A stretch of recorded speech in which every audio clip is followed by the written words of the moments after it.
நம்ம இன்றைக்கான அறுவடை வந்து சப்போட்டா பழத்துலேருந்து ஆரம்பிச்சிருக்கோம். நான் ஏற்கனவே நிறையா சப்போட்டா பறித்து வச்சுருக்கேன். இது வீடியோக்காக 2 பறித்து காமிச்சேன். ஏன்னா மரத்துலேயே சப்போட்டா பழத்தை நம்ம பழுக்க வச்சோம்னா அணில், குருவி, வவ்வா இதெல்லாம் சாப்பிட்டது போக தான் மீதி நமக்கு இப்போயுமே நிறையா சாப்பிட்ருச்சு. இருந்தாலும் நம்ம பழுக்கிற ஸ்டேஜுக்கு முன்னாடியே பறித்து வச்சிட்டோம்னா 2 நாளில் நம்மளுக்கு பழுத்துரும். அது மாதிரி வீட்டில் ஒரு 4-5 சீத்தா மரம் இருக்குது. என்னோடய ரொம்ப பிடித்தமான பழம் சீத்தாப்பழம். அதுவும் இன்றைக்கி அறுவடை பண்ணியிருக்கோம்.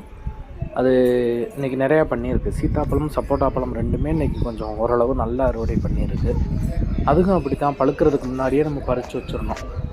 அப்போ தான் வந்து மரத்தில் வேறு பறவைகள் எதுவும் சாப்பிடாமல் நம்மளுக்கு கிடைக்கும்.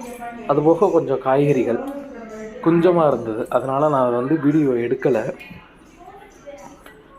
தோட்டத்தில் போய் பறிச்சுட்டு வந்து நான் மொத்தமாக வீடியோ எடுத்திருக்கேன். அதில் என்னென்னு பார்த்தா ஒரே ஒரு பீர்க்கங்காய் கிடந்துச்சு கொடியில் சின்னதாக. சரி கொஞ்சம் பிஞ்சாக சாப்பிட்டா நல்லாயிருக்கும் அப்படின்னு அந்த ஒரே ஒரு சின்ன பீர்க்கங்காயை அறுவடை பண்ணியாச்சு.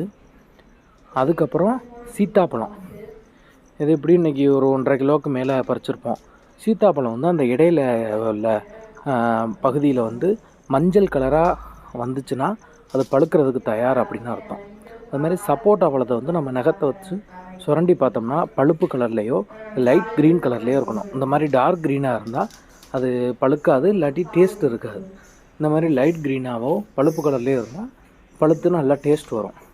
அது மாதிரி ஒரு 4-5 வெண்டிக்காய், 4-5 கத்திரிக்காய் சாம்பாருக்கு தேவையானது பறித்து வச்சுக்கிட்டாச்சு. இன்றைக்கான அறுவடை வந்து இதோடு முடிஞ்சிருக்கு நமக்கு.